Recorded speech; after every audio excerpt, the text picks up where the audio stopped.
ఎవరైతే షర్మిలా గారు అన్నట్లు ఫైనల్ బెనిఫిషరీ, అంతిమ లబ్ధిదారుడు, డబ్బులు నీ దగ్గర పోయి మిథున్ దగ్గర పోయి లాస్ట్కి ఎవరి దగ్గర పోయింది, ఆ అంతిమ లబ్ధిదారుడు జగన్మోహన్ రెడ్డి అని తేలితే తప్పకుండా అతను లోపలికి పోవాల్సిన పరిస్థితి.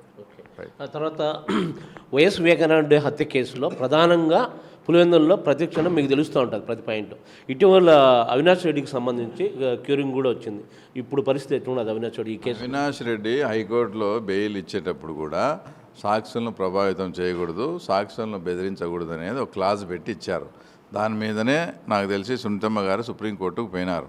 తర్వాత ఈ మధ్య కాలంలో దస్తగిరి ఇక్కడ కడప సబ్ జైల్లో ఉన్నప్పుడు ఏదైతే దేవిరెడ్డి శంకరెడ్డి కొడుకు అబ్బాయి అయినటువంటి చైతన్య రెడ్డి సబ్ జైల్లోకి వచ్చి అతనికి ఒక ఆఫర్ చేయడము, ఒక డబ్బు లేదంటే బెదిరించడం జరిగిందనేది ఆల్మోస్ట్ ఆల్ ప్రూఫ్ అయింది. ఈ ప్రూఫ్స్ అన్నీ పెట్టుకొని ఆయన బెయిల్ క్యాన్సిల్ చేయాలనేది ఒకటైతే, రెండోది వచ్చేసి ఏదైతే మీరు కింద ట్రయల్ కోర్టులో అప్పట్లో సిబిఐ క్లోజర్ అని వేసినారు, అది క్లోజర్ అయిందా, ఫర్దర్ ఇన్వెస్టిగేషన్ ఉందా లేదా అని